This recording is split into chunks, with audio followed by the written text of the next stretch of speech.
クルス、いるか? Alright guys, welcome back to Chaos Child. My name is Michael SK. The last two episodes have been a roller coaster, and I hope that the roller coaster ride is not done. I do hope that there is more craziness to come, especially here in Chapter 9, titled Duel. And I have an idea as to what that could signify. We are approaching November 4th. Actually, it's about to come to us. It is right around the corner. The final day of the New Generation Madness. The return of the New Generation Madness, to be specific. That means a psychic will be targeted by the killer. And I think there's two killers. Honestly, it's gotten really crazy. There's a lot of questions I have. Not a lot of answers. So let us continue and see if Kirisu is indeed here. Kirisu! Methinks she's actually not here. I knocked on the door, but there was no answer. That was strange. If she was in the room, she would be able to answer. Well, no shit. That usually is how it works. I'm noticing a bunch of, dust specks on my screen. Why am I trying to clean my screen, right now? Terrible idea. Softly turned the doorknob. It wasn't locked. I opened the door just a little and looked inside. The lights were off and the room was pitch black. Maybe she wasn't feeling well. I don't like this music. I really hope we're not getting a Doki Doki Literature Club sort of deal here. That'd be totally fucked. She tried her best not to hide it, or best to hide it. But ever since Yui had died, she'd been a mess. She wasn't eating much, and she'd clearly lost weight. It hurt to look at her. Nah, 大丈夫か? 父さん呼んでこようか? I spoke softly as I came inside and approached the bed. Huh? No one was there. She wasn't lying on the bed or the sofa or sitting at the desk. どこ行ったんだ? あいつ. You know, we have never listened to this track now that I think about it. I turned on the lights, but the room was completely empty. I remembered that she'd said something about sleeping in my room before and checked there. Oh yeah, I remember that. But it was empty too. Oi, Kurusu! I didn't want to wake Yuto, but still I shouted as I ran downstairs. I didn't want to do something, but I still continued to do it. Senpai, konbanwa. Arimoto was in the dining room. She was paging through a girl's magazine looking bored. 有村、すまないな。ウキのことよろしく頼む。いやいや、私あの子の保護者じゃないっすよ。だいたい宮代先輩も狙われてるんですから、一緒にいないとダメでしょ。てか、私とウキのこと守ってくださいよ。Arimoto frowned and glared at me. 4日になったらそうする。それよりクルスを知らないか? クルス先輩ですか? ついさっき出かけたみたいですけど。出かけた? どうして? Why do people just up and leave without saying a goddamn thing? I looked at the clock and it was already past 7. さあ、慌てて出て行きましたよ。声をかけてもなんだか生返事で。That can't be good. 僕も出てくる。すぐに戻るから、とにかくウキを頼む。We know for a fact now that it's not just psychics that can be mind controlled. She could definitely be under somebody's control, doing things that she's not aware of. だから私は保護者じゃないですって。先輩! I do have a little bit of a bad feeling, but not a completely bad one. I don't think they'd throw another tragedy at us right now. Or at least I fucking hope they wouldn't. She screamed at me, but I ignored her and ran down the stairs. I had a terrible premonition, and my heart was pounding so hard it felt like it would burst out of my chest. As I was about to exit through the clinic door, Uki poked her head out from the exam room again. Takuru-san, すみません。静かに。そうだったな。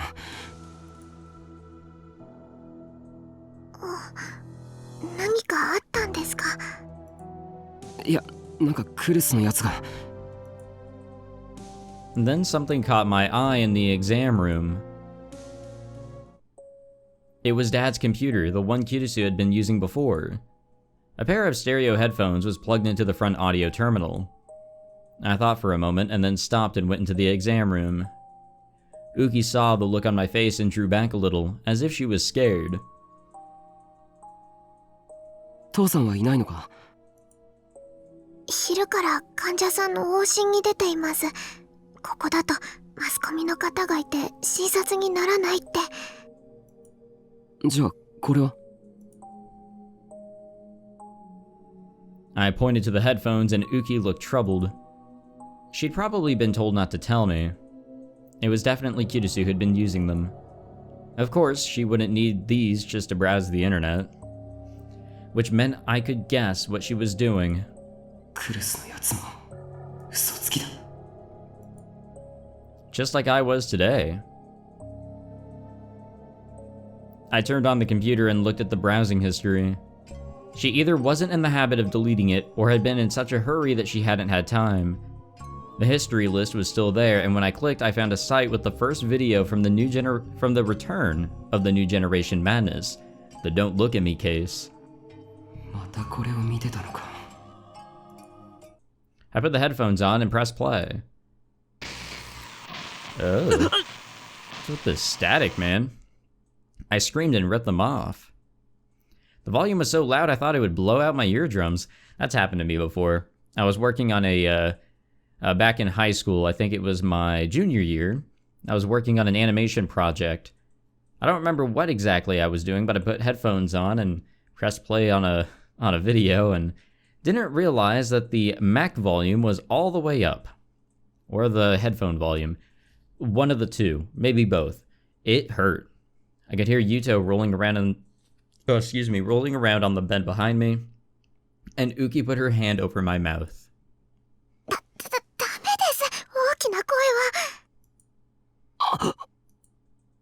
I made an I'm sorry gesture and then watched as the video kept playing at loud volume. That was close. I almost went deaf. Had the volume got set to maximum somehow? I quickly lowered it and then put the headphones back on and looked at the screen. この動画を見てたんだよな、あいつは。は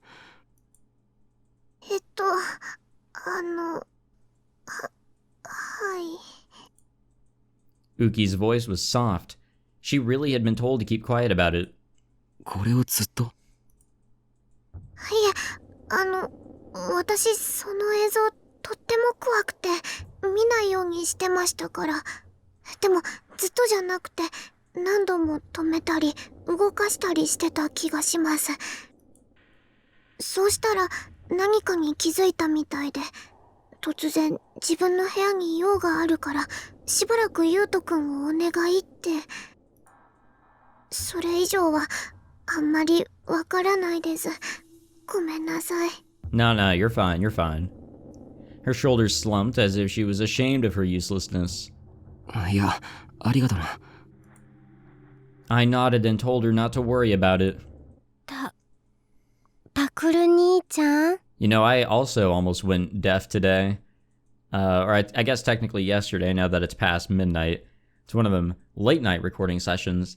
Had to help my mom bring the puppies in for more of their puppy dog shots.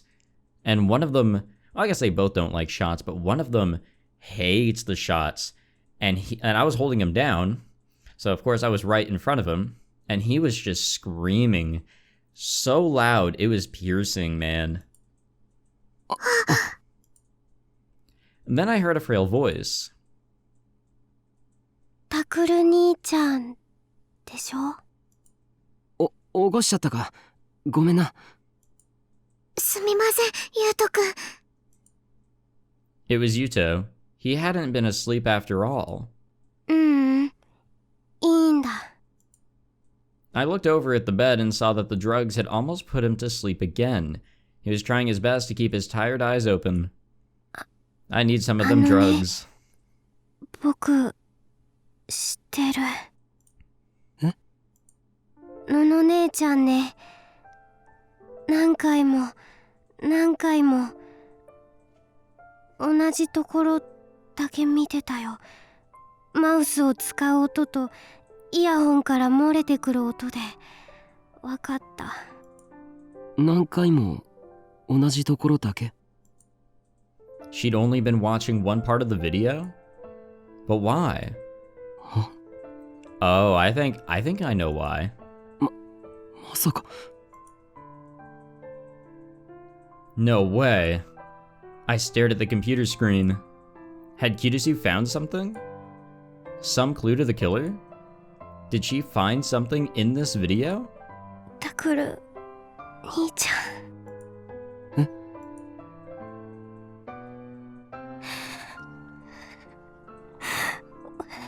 お姉ちゃんの仇を取れるかな。僕とお姉ちゃんをもう二度と会えなくした悪いやつ捕まえられるかな。 Well, that is a request. ああ、任せとけ。僕が捕まえてやる。絶対に捕まえてやるからな。お姉ちゃん。You know, at least he's capable of letting it all out. And that's very important. Yuto started to cry, so I left him in Uki's care as I took the phone out of my pocket and dialed a number I knew very well. I grew more and more anxious with each passing ring. クルス、どこ行ったんだよ。早く出ろよ。まさか一人で犯人のところへ行ったんじゃないだろうな。やめろよ、お前。But this is what you'd do if you found the killer first, right? I know exactly what you'd think. I suddenly felt like I heard her voice. いつまでも姉貴ぶるなよ。本当は泣き虫で臆病で僕に甘えてばっかのくせに。さっさと返事しろよ、バカ野郎。 But the only thing I heard was the endless ringing sound. November 3rd, 2015, Tuesday. Well, it's not the 4th yet, but it's almost here. Excuse me? Uragawacho Shibuya. The path to Hekiho Academy.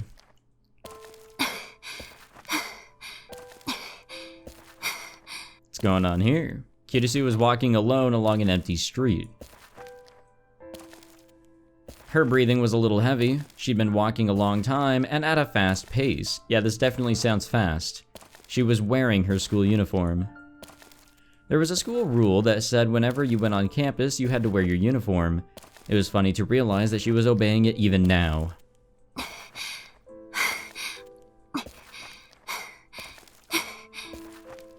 She just found a clue in the Don't Look at Me video and asked a certain person to meet her at Hekiho Academy, The person had said they couldn't be there immediately, but that they would call her when they got to the school. But who? Who? So there was no need to hurry. There was plenty of time until she got there. That's what Nono told herself.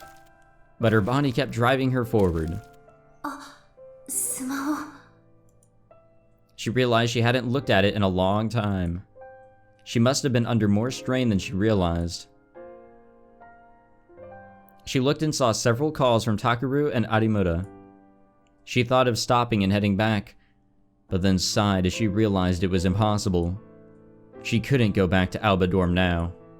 If she saw Takuru's face, her determination would waver. Her determination would waver and she would change her mind. So now the only thing she could do was go forward. Now that she'd realized the hidden truth. ごめんね。やっぱり嘘つきだね、私。 Yeah, you know, if I was in her shoes and I found out who the killer might be, I probably would have called Shinjo. She apologized to her absent brother and tapped the phone in her pocket. Then she glared at the hill in front of her as she readied herself for what was to come. She had to rid herself of any kindness or sentimentality. Even if she didn't intend any mercy now, she might find herself in a moment of weakness later. We're here. At night, the academy was an ominous dark silhouette amidst the dazzling lights of Shibuya. It was as if it knew what was coming. Usually there was a guard in the room attached to the front gate, but for some reason, she couldn't see him. Yeah, for some reason, alright. The air felt tense. She shook off her uncertainty and went inside. So who are we supposed to be meeting here? In the club room, no less. She went into the dark newspaper club room and turned on the fluorescent lights. Nono had decided to wait here for her call, but when she arrived, she found something unexpected. It was the map that they'd put together, or had put up to analyze the case, which had been taken down a while before. It was back on the wall, and there were several new pictures and pieces of information that she hadn't seen before. That was probably Takuru's doing. He'd been continuing to hunt the killer in secret too. Takuru, あなただって嘘つきじゃない。 Yeah, you guys are perfect for each other. She felt herself letting her guard down as she thought of Takuru, and quickly shook her head. She brought a chair close to the wall and sat down and stared at the map. Takuru had said something once. けど、最近はその事件自体が逆に僕らを追ってきてるような、そんな気がするんだよ。 Looking back, several things had happened that can only be explained that way. Kirisu had decided that Takuru's life was in danger because he was a psychic, and that she was going to save him. But if the killer was just after Takuru's life, there were more direct ways to go about it. But instead, they got the return of the New Generation Madness killings, and what had happened to Yui. It would have been easy for them to take Takuru's life. But just like Takuru had said, the case seemed to be slowly closing in on them from all sides, which meant タクルの命じゃなくて、タクルに関する別の何かが目的。 that was the only thing that made sense, but she couldn't figure out what it could be. ただ、 Then she saw a piece of paper on the board. Haida had Minamisawa's ID card, That fact had sent her mind reeling. One of the reasons she'd figured out it was Haida Riko. ただ、その目的を果たそうと事件の裏で動いている人間が誰なのか、それは分かった。 It had all started with the ID card that Minamisawa Senri had. That was without a doubt her real card, and no one but Kirisu could have known where it was. All of Senri's things lay beneath the memorial. Kirisu had put them there herself. All of Senri's family had died in the earthquake. She had no surviving relatives. So after the memorial had gone up, Kirisu had put them there. Even Kawahara, the other boy who'd been playing with them, didn't know that. Okay, well that takes him off the list of suspects, or at least suspects in my book. It was a secret about Senri that only Kirisu knew.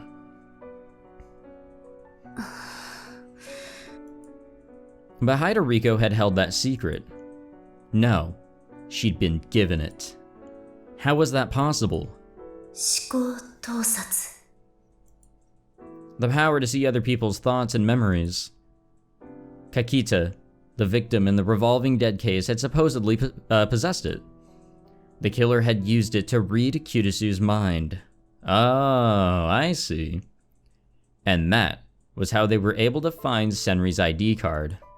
つまり犯人は私と接触したことのある誰か。 And now that she'd found what was hidden in the Don't Look at Me video, she had no choice but to fight them.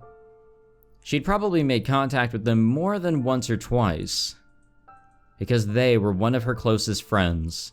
あなたとはどれくらいの付き合いになるんだったかしらね。 She suddenly remembered their smile. Her whisper echoed off the walls, with no one to hear it.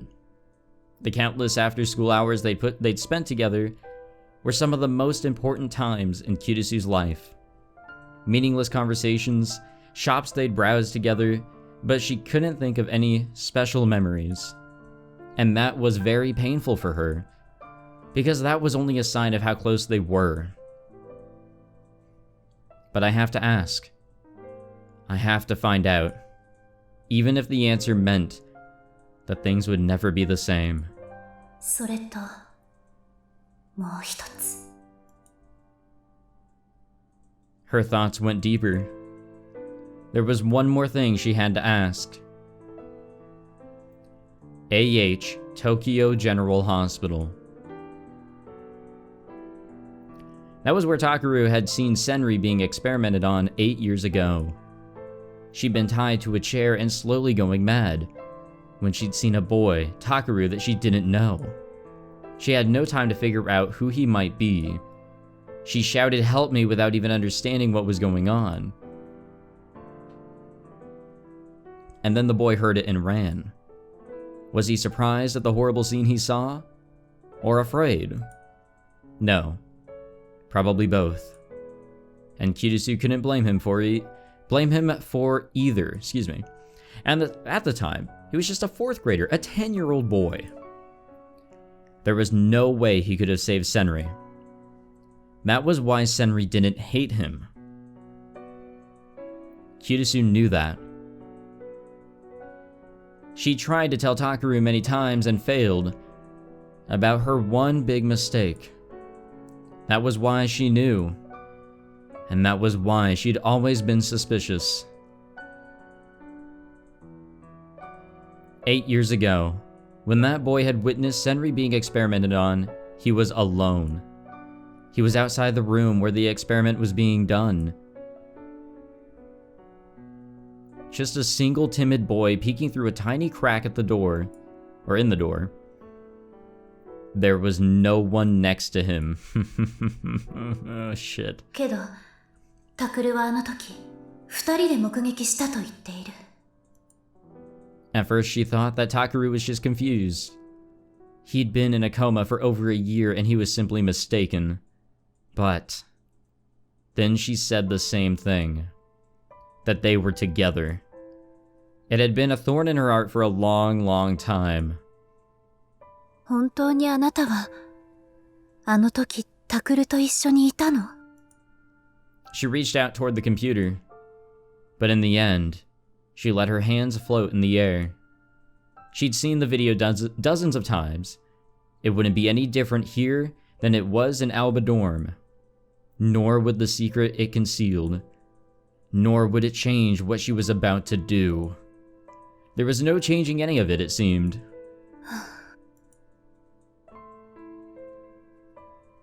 It took a long time before they called her. It was almost midnight. But Kirisu didn't get frustrated. She simply waited, calmly. She'd assumed it would be around this time. They were probably waiting for November 4th, the day of the New Generation Madness. そして私を。 And then they were going to do to her what they did to the other victims.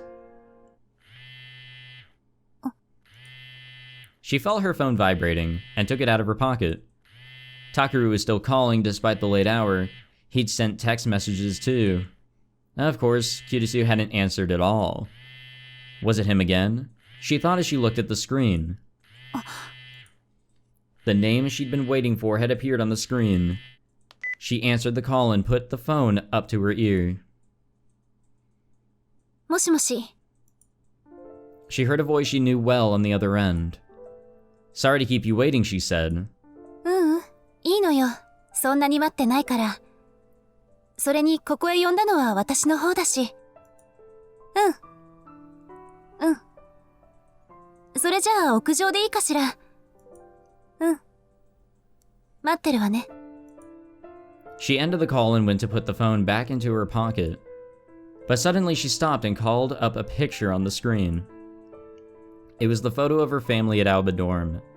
The same as the one that was on Takuru's treasure, or that was Takuru's treasure, excuse me. She stared at it for a while and then placed the phone on the edge of the table, the place where she always sat when she was with the newspaper club. If something happened to her, she wanted someone else to save it. And then she looked around the room and bowed.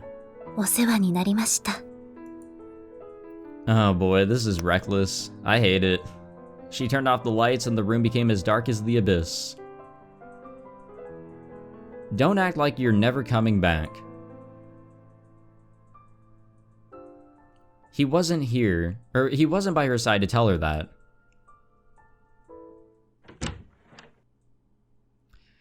Oh man, I've got a bad feeling. I've got a really bad feeling. I was pulling my hair out in frustration. I had already watched this video 100 times. It was, of course, the video of Uetani, the Don't Look at Me victim. He'd wept tears of blood, lost his arm, turned his desk red and died. Not only was I watching a shocking, gory video over and over again, I was searching desperately for what Kirisu had found. I felt like I was going crazy. クルス、出てくれよ、クルス。 Each time I finished watching the video, I called her phone, but she never answered. I slammed my finger down on the end call button and started up the video again. I don't think it's something that she saw, but something that she heard, and that's why the volume on the headphones was so loud. She heard something that no one seemed to have picked out. Maybe it was something in the user comments and not the video itself. I thought it might be, so I checked every one, but nothing had struck me as unusual. It was just a flood of meaningless comments going from right to left. And only a few of them were actually worried about Uetani, which just pissed me off more. 一体この動画に何があるって言うんだよ。 I expanded it to fill the screen. I tried slowing it down, but there was nothing. Had Kirisu found something here? タクルさん。 There was a hesitant knock at the door, and Uki came in.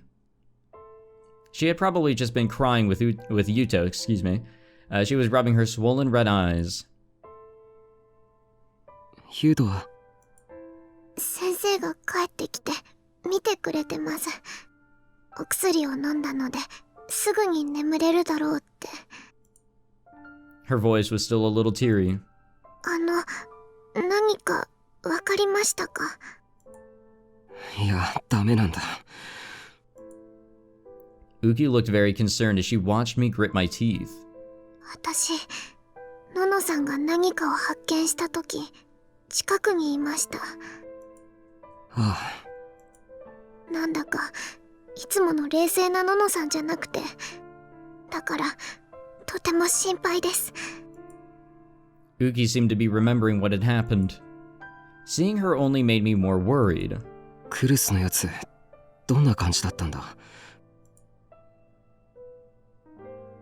それが突然立ち上がってそんなのは嘘だとかありえないとか最初すごくうろたえていて。うろたえた？はい、顔色も真っ青だったんです。 Shocked and pale. Did that mean she knew the killer? And it was someone she didn't want to be the killer? やっぱり僕か尾上か。 And then I shook my head. ごめんなさい。本当はそこで私がののさんの力に慣れていればこんなことには。いや、それはいいんだ。 Can we watch the video, like, from the moment he got up to the moment he got back? Like, he was obviously talking with someone. Maybe turn up the volume and hear, like, the conversation or something, unless he muted it. I tried my best to keep her from sensing my panic, as I slowly asked her another question. For now, I wanted any hint, no matter how small. ウキ、クルスは動画を見ていて何かに気づいたんだよな。それでそのシーンを何度も見直していた。多分そうだったと思います。それがどのあたりかわからないんだったな。すみません。She looked down toward the ground. I quickly shook my hand at her. いや、責めてるとかじゃないんだ。そうじゃなくて。What should I do? What do I ask to get the hint I need? ダメだ。わからない。Tell me, Kirisu. Where is the clue? Come on, tell me. 情けないっすね、先輩。Hey, thanks. And then, I suddenly heard a voice behind Uki. I looked up and saw Arimura playing with her twin tails. なんすかその顔。泣きそうじゃないですか。うるさい。お前に関係ないだろ。I yelled at her even though I knew I shouldn't. And Arimura laughed. 関係なくないっすよ。そろそろ11月4日になるんですけど、ウキのそばにくっついてろって言ったの先輩でしょ。あ、すまない。あと、クルス先輩のこと実は結構好きなんすよね、私。だから関係ないとか言われるとすっげームカつく。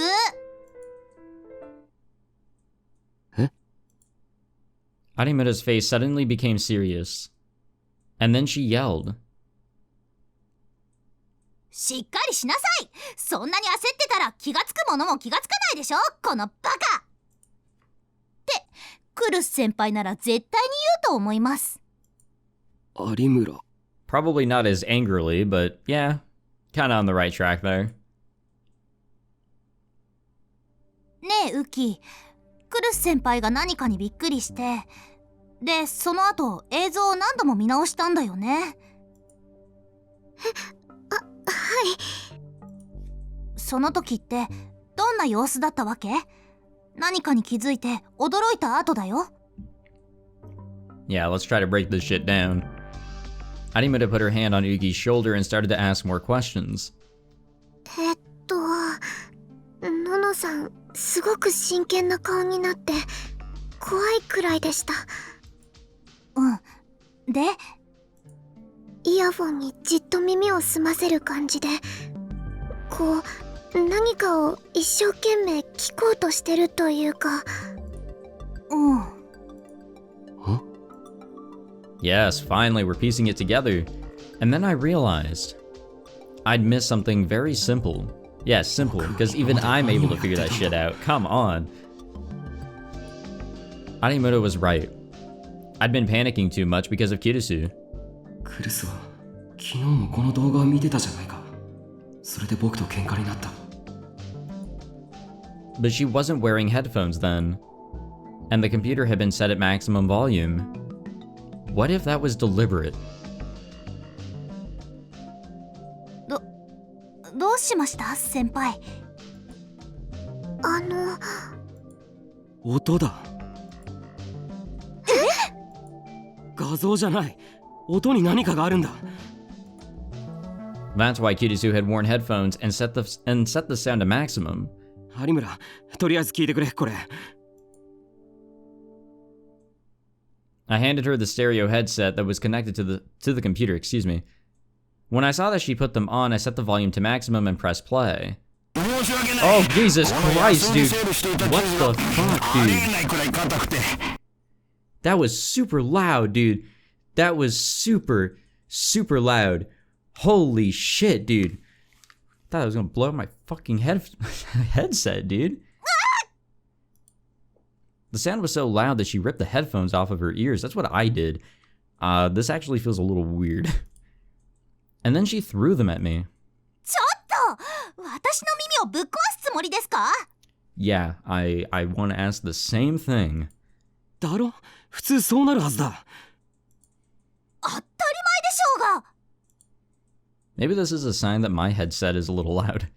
That's right. Normally you couldn't focus on anything with the sound this loud. In other words, what Kirisu had been listening to. 音がほとんど入ってない部分だ。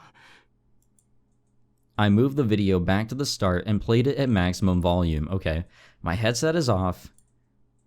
Alright, here we go. はい。ではいつも通り3分くらい募集をかけるんで、適当によろです。The scene with him in front of the computer was too loud to listen to.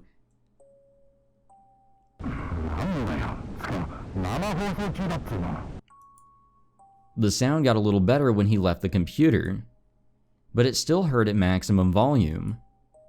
It was hard to imagine her listening to this part over and over again.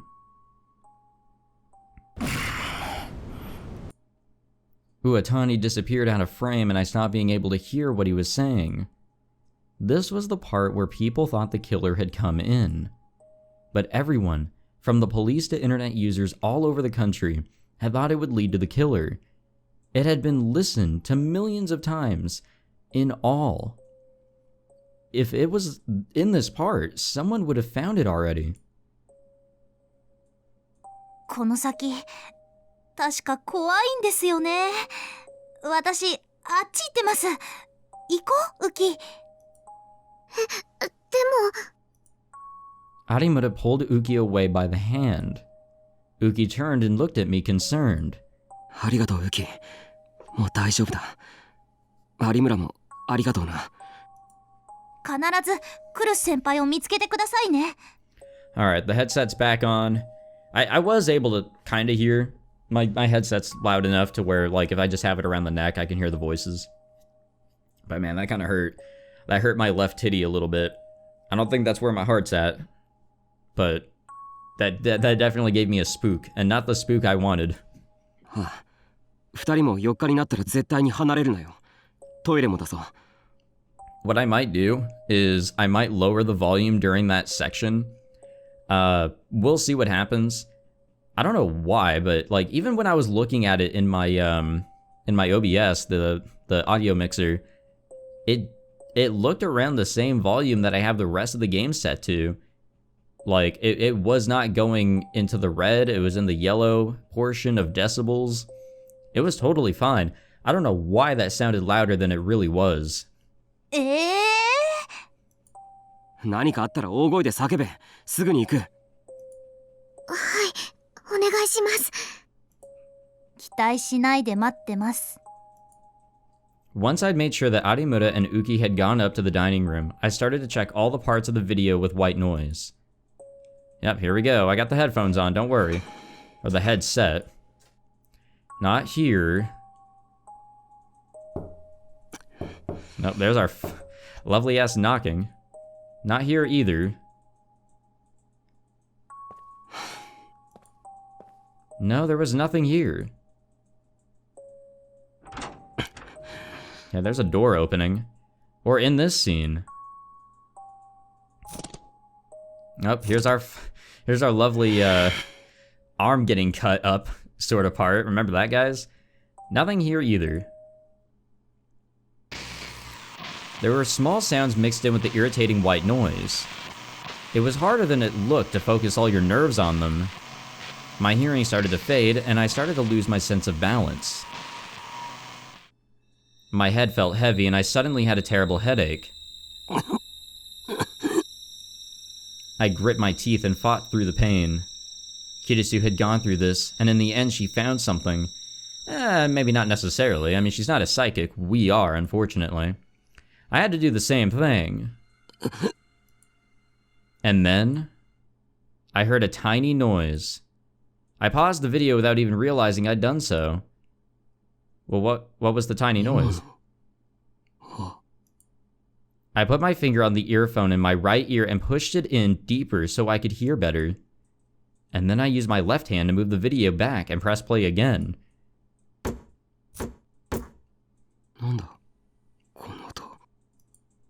Him killing himself? It was the scene where Uotani was cutting what he described as cheese beneath the dim fluorescent lights. In between the sounds of the knife, I could hear something else. もう一回。 I played the video again. この音。 Oh my god, it's the fucking frog. It's the frog, dude. So we're not trying to find a voice. We're hearing a sound effect. I knew that sound. I'd heard it very recently, very close to me. I played it again and again. I concentrated everything I had on picking out the tiny sound from amidst the noise. You could really hear it in that last one. I finally realized what it was. And suddenly I felt a cold pillar of ice pressed against my spine. No, you could call it sheer terror if you wanted to. My hands shook and sweat poured out of every pore in my body. It felt like the room was spinning. 嘘だろくそ I slammed my shaking hands down on the desk and the pain finally got them to do what I wanted. It took me several tries, but I finally managed to open my Pokécom and power it on. I yanked out the headphones from the PC and plugged in an audio cable into my Pokécom. 嘘だ No, no, no. I kept screwing it up, but managed to load that scene in an audio editing software. I set the volume to maximum and set it on repeat. Oh no, is this gonna kill my ears? Please don't let it kill my ears. And then I hit the play button, my hands still shake. I'm gonna take my headset off so I don't have to, lose my hearing.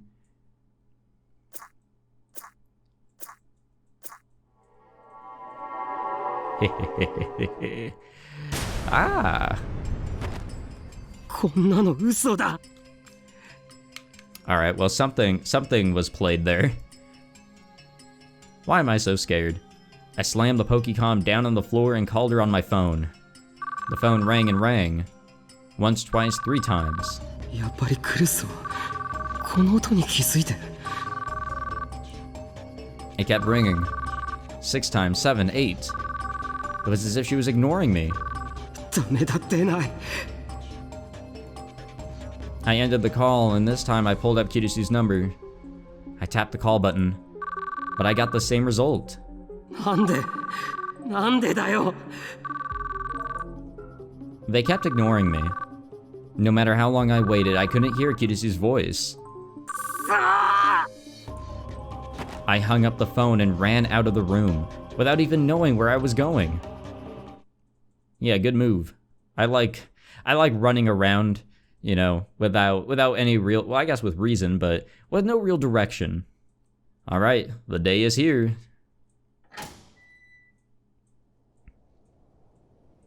The roof was normally a place for students to laugh and talk.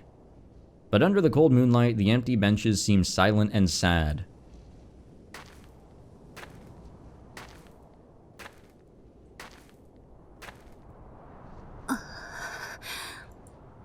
Kirisu looked at the benches and shivered once more. It wasn't just because of the cold. It was because she had realized that this place was truly empty. Of course it was. No one was allowed here at this hour. It was an isolated place where the warm light didn't reach. Only the cold light did. No matter what happened here, the rest of the world wouldn't care. It wouldn't exist outside of this place. おあつらえ向きすぎかしらね It was so perfect for her that it was almost sad, Kirisu thought. While Kirisu was waiting for her to arrive, she hadn't been thinking about the case. Strangely, she'd been thinking about her family and friends. What had she always said to her family before she'd left to come here in the morning? Did they smile? The younger students who'd helped with the student council's work. The talks she'd had with her classmates about the latest fads. The brief fights in the lunchroom, forgotten as soon as the bell rang to tell them to go back to class. Ah yes, high school, youth, and everything in between. Each time she started to lapse too deep into memories, a cold wind would blow and pull her back to reality. And then she'd realize something, with a self-abasing laugh. She knew it. The reason Nono wasn't thinking about the case was because that part of her was sure she already knew everything. If she asked, she would get the fatal answer that would lay bare the truth. And once she heard the answer, a strong wind blew as if to carry away her thoughts, and she closed her eyes for a moment. And the door opened. And when she opened them, she heard the sound of a rusty door opening. のんちゃん Her lips twisted her lips twisted a little when she heard her say it, excuse me. のんちゃんか It made her mad to hear herself called that. She felt heat rising from the bottom of her stomach. It was time to begin. 本当に悪かったわね。こんなところに呼び出して。ね、尾上。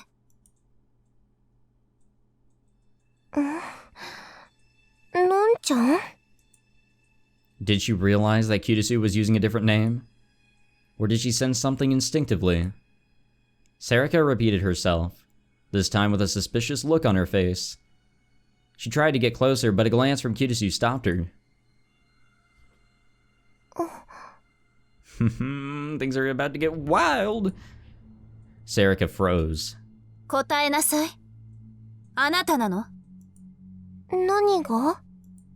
答えなさい。Kirisu repeated her words to her former best friend, the one person outside her family that she called by her first name. But Sarika's expression didn't change. It was the same face Kirisu knew so well. The same look as when Sarika bought a crepe and was wondering what was inside. Thinking back, the two of them went shopping together all the time. Onoe had insisted that she looked fine without makeup, and Kirisu had insisted on buying her some anyway. It had been a lot of fun. And they were always together in the club. She'd argued against Takuru's reckless plans and stopped Kazuki from pounding the walls, and the two of them had always been amazed at the stupid things Ito said. But they'd always been laughing together. But... 第一の事件。あそこにいたのはあなたよね。わかんないよ、のんちゃん。さっきから何を。映像に音が入ってた。私のよく知ってる音がね。In the Don't Look at Me video, she'd heard that strange sound that Sarika's Garo Froggy made. Sarika had a bad habit of unconsciously fiddling with it whenever she was focusing on something. Kirisu took a step forward, that didn't sound like a step, to stop herself from falling over, and glared at Sarika with a challenge in her eyes. That's right, Kirisu was glaring at Sarika. ちょっとのんちゃん。答えなさいって言ってるでしょ。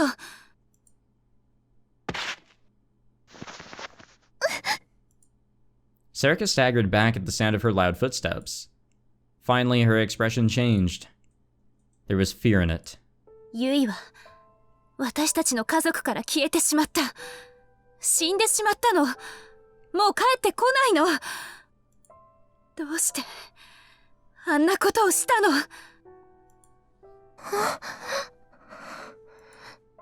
Sarika stayed quiet, the terrified expression still on her face. Was she really terrified by Kirisu? Or was she trying to fool her? I can't tell. I can't. I really can't. Or...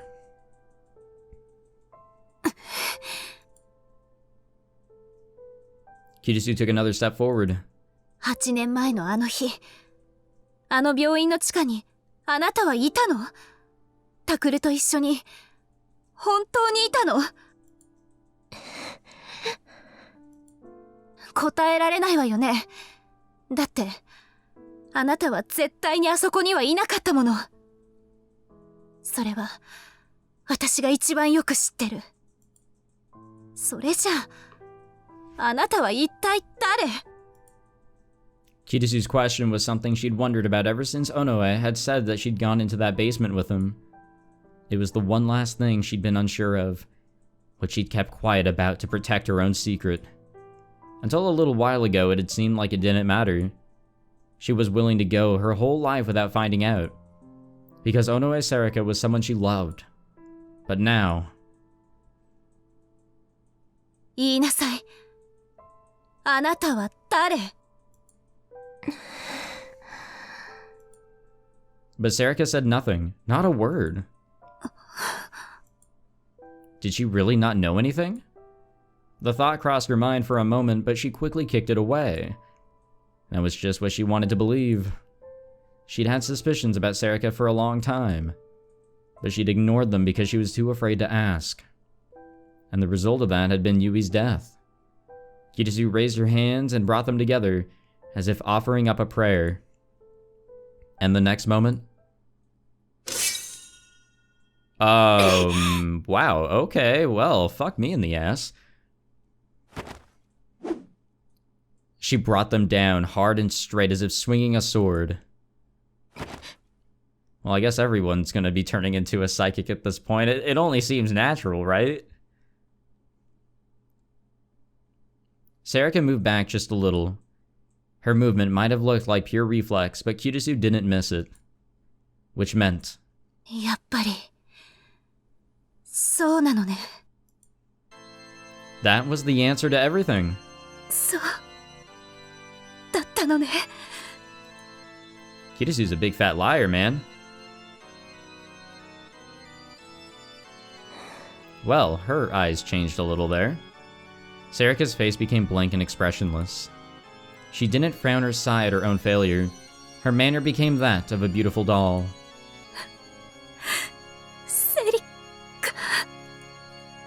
She was right.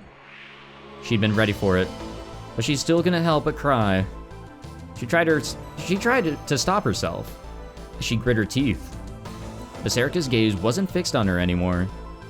She stood legs apart as if judging the distance between herself and the thing in the seemingly empty space between them. 間違いない。 She saw it. And now, it was Sarika's turn to look into her eyes. Her eyes were different than Kitasu had ever seen before, excuse me. It was as if they saw everything. 違う。 Suddenly Kitasu knew. It wasn't just a smile.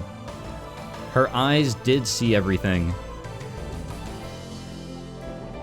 That was telepathy. A terrible twisted power which exposed all of your most treasured secrets.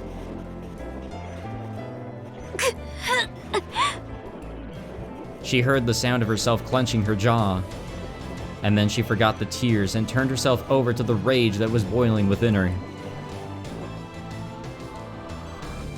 It's a crazy looking blade right there, man. It had been 6 years since she'd real booted it. And it was almost sad how easily it came into her hand. The D-sword. A monstrous blade that only those with the power to make delusions real could wield. She refused to look away from the light that she'd never wanted to see again as she pointed the blade at her opponent. あなたよね。南沢千里を使っていたのは。お前に言われたくないよ、クルスなの。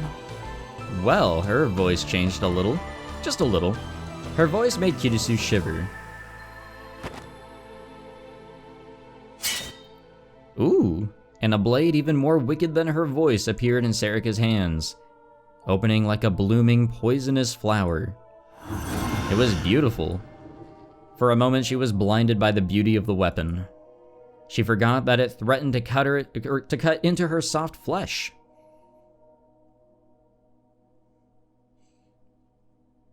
God damn, dude. Sarika leapt off the ground. The distance between them was closed in an instant. Kitasu brought down her own sword as hard as she could, without even time to follow her movements. Hell yeah. Screaming enhances your power, and as she screamed... ごめんね。 She could hear her voice. By the time she realized she was talking to Takuru, it was already too late. The light flashed in front of her as if driving the thought from her mind. Goodbye, Kitasu. Damn, that's sad. Why, Sarika? The same thought kept going through my head like I was an idiot. I couldn't think. Why? What was she doing at a murder scene? The saliva caught in my throat as I moaned in pain. It took a lot of effort to keep myself from falling over. Damn it, I didn't have time to waste here.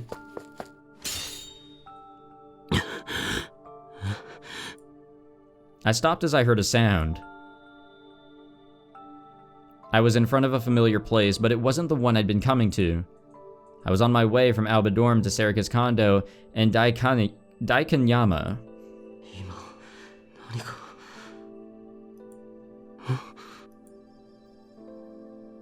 I saw something strange in the corner of my eye and looked up at the school building.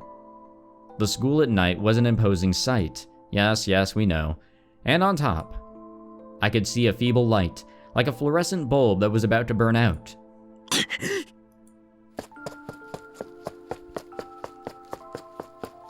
Run, Takuru. I started to run, dragging my feet forward as I went.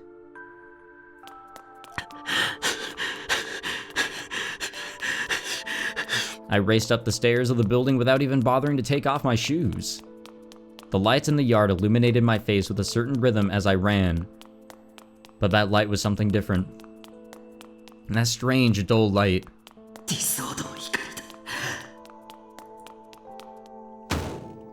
I made it to the top of the stairs and slammed straight into the door. I yanked it open, trying my best not to think about what I'd find beyond.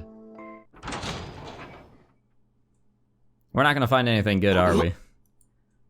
The first thing I saw wasn't the light of the D-sword, but the red of the red light district. No, it wasn't. My heart beat loudly once, and then all was silence. Yeah, that's blood. I didn't feel anything at all. It was as if I totally it was as if I'd totally frozen at what I'd seen. You know, sometimes things get a little caught in my throat there. That is a long-ass sword. She was lying on the ground in front of me. Her clothes were red.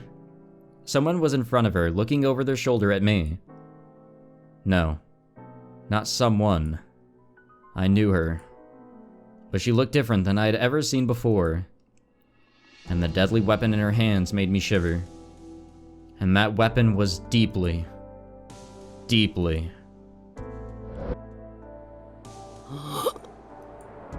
A strong wind blew toward the open door.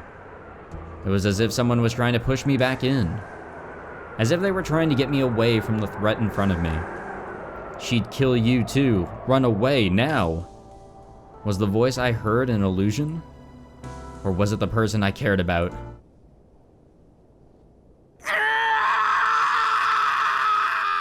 Remember, screaming makes you stronger. Or yelling or whatever. Suddenly all sound disappeared. My head hurt like hell, and I ignored it. All the doubts I'd had, all the feelings that had told me it was a lie, I left them all behind me. Behind? It was only when I saw that the distance between us was closing rapidly that I realized I had started running. Now that's some sound right there, boy. A meaningless scream poured from my throat. I could tell from the way my throat was vibrating, but I couldn't hear the sound at all. I kept running, but everything seemed to be passing by in slow motion. I felt a pulsing in my brain. My hand reached out for nothing at all. Until now, I'd never been able to touch it, but now I could grab it easily. What was I touching? What was I holding? Some fragment of useless rationality was still within me, asking me these stupid questions. I was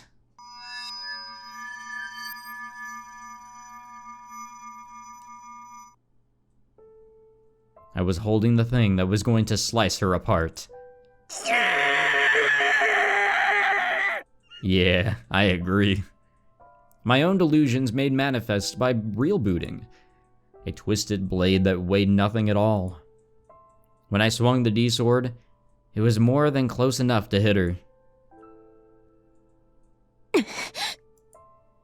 She had already turned around and raised her D-sword up from below. Why did she have a sword too? I didn't know. But before I could think about it, I brought down my weapon with all my strength.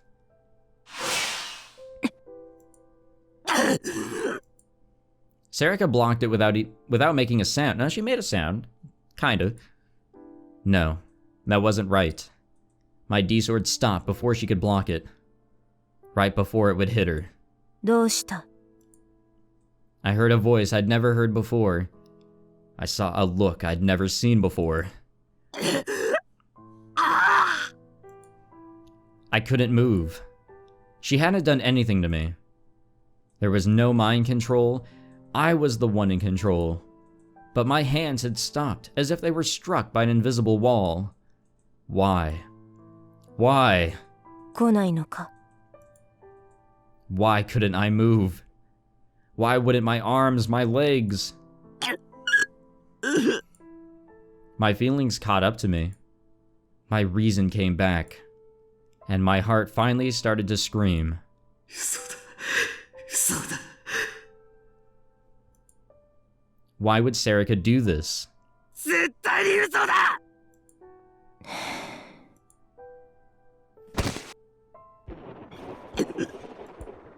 The pounding headache I'd forgotten came back, and I fell to my knees. My head felt like it was gonna split. I grabbed it with both hands. At some point, my D-sword had disappeared. The will that I tried to strike Serica with was already gone. I dug my nails in and closed my eyes. I could feel the veins in my forehead with my hands. I felt something sticky on my knees, and I smelled a mild perfume. It was the same as before when my little sister had been killed and ripped apart.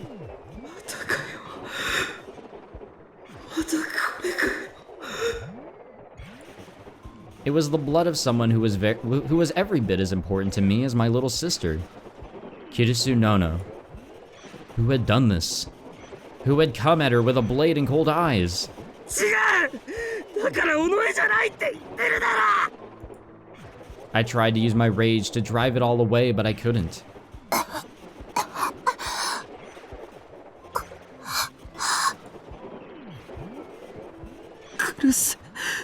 Well, she's still alive somehow.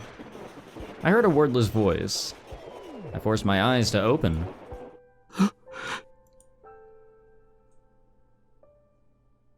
Serica was already gone.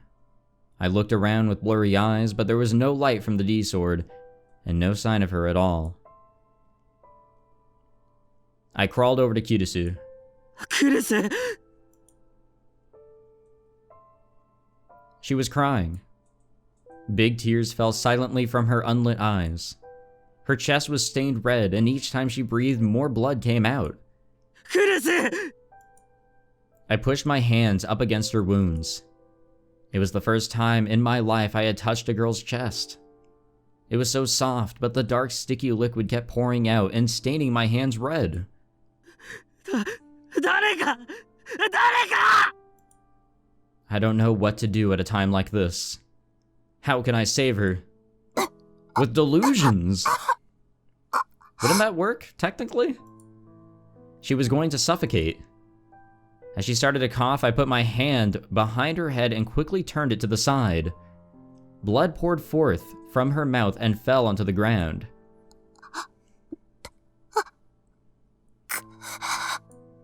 喋るな。大丈夫。大丈夫だから。 I tried my best to hold the wound closed. Okay? How was this okay? She was bleeding so much. She was in so much pain.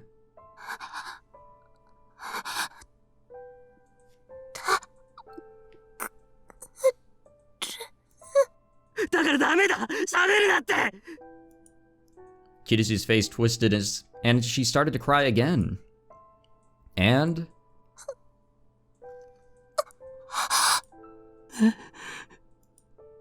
she suddenly grabbed the hand that was on her chest. And her grip was so weak. In that moment, I felt an indescribable chill in my heart. なんだよ。もっと強く掴んでくれよ。 Be stronger. It's like you're going to die. Well...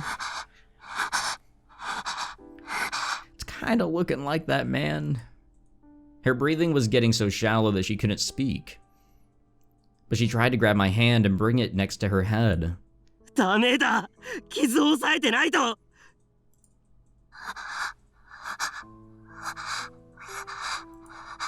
But it looked like she shook her head, Just a little. And then she slowly brought my hand to her face and put it to her lips.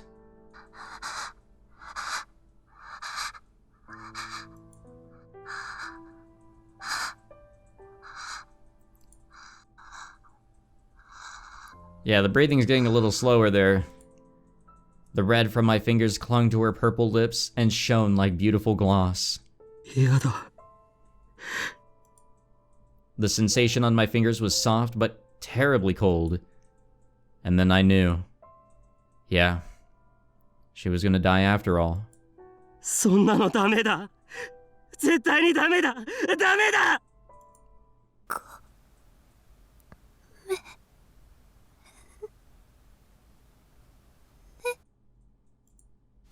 Her hand moved away from mine and fell to the ground. のの。 The name fell from my lips. It was the first time I'd said it in half a year. おい。のの。 It was the name of my big sister, who'd always protected me. 起きろよ。のの。 I lifted her up and held her tightly in my arms. She didn't move at all. なんでだよ。こんなのあれかよ。なあ、のの。のの。 I called her name again and again, knowing that from now on, she would never answer me. At some point, midnight had passed, and it was November 4th. The last of the Return of the New Generation Madness murders had occurred right before my eyes. たった今、警察から異例の発表がありました。実名による未成年の指名手配です。発表によりますと、警察は本日11月4日午前0時30分、現在東京都渋谷区で起こっている一連の猟奇事件の重要参考人として、私立碧峰学園3年宮代拓君を全国に指名手配しました。繰り返しお伝えします。 Wow. Why are we being accused? And what is happening here? What the fuck, dude? I lost my balance and fell over. I couldn't use my hands to break my fall, so a sharp pain raced through my shoulder instead. Some ashes got into my mouth too. Where are we? I tried to get up, but the weight and warmth on my back wouldn't let me.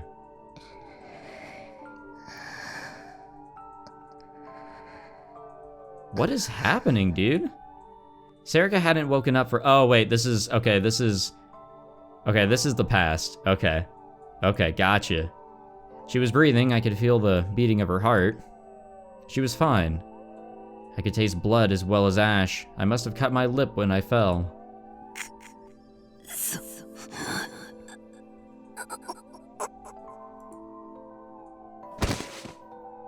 I somehow managed to stand up without dropping Serica, cursing as I did so.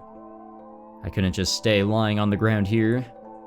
My goal, Tokyo General Hospital in Yoyogi, was a long ways away. It was fine. I would get there. No matter what. Neither Serica nor I were going to die here.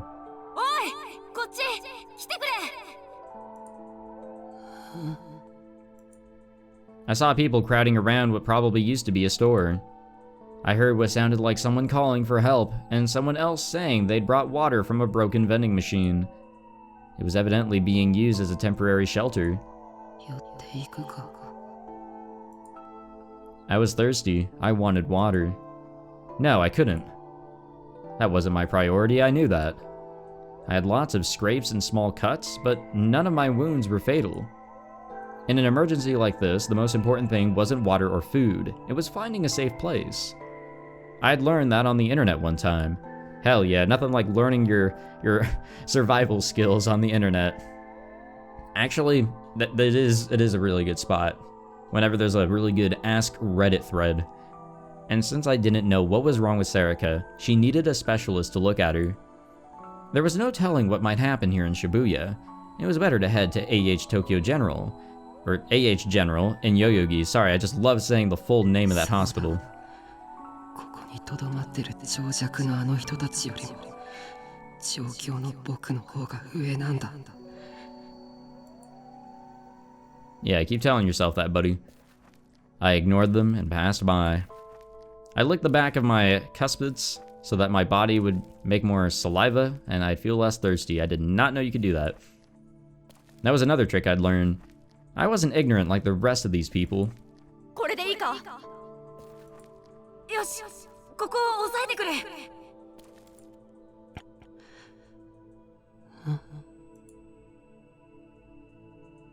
Something seemed strange. I suddenly realized that I knew some of the voices from the shelter. I looked and saw that they belonged to my classmates. I almost never went to school, but I vaguely recognized a few members of the group. There was an adult woman lying on the ground in between them.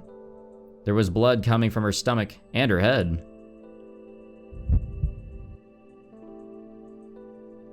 My heart skipped a beat. I just barely managed to stop myself from falling over. My classmates seemed to be trying to save her.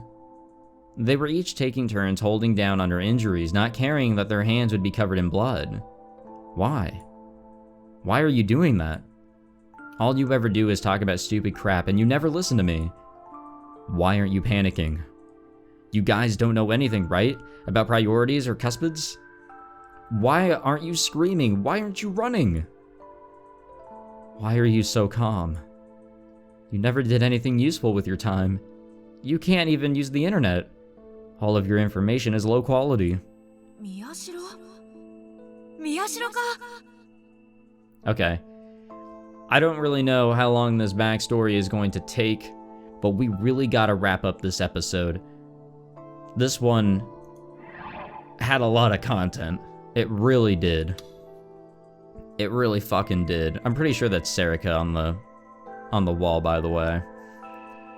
Pretty sure that's our message. Oh, hey, wait a minute. We're already in another chapter. All right, chapter 10. That's what I'm talking about. Okay, so next time I guess we'll officially get going with chapter 10. Boy, oh boy. Nothing like a good old, like 12:30-ish to 2 a.m.-ish type of recording session. Well, that's what we got here. So, I did not say this earlier, and I would like to say this now. My prediction was right. My prediction from how many other episodes ago about how Serica's statement about how we were quote-unquote safe if we were not actually a psychic actually led to something. It was a very obvious hint for suspicion, and I'm glad I stuck onto that.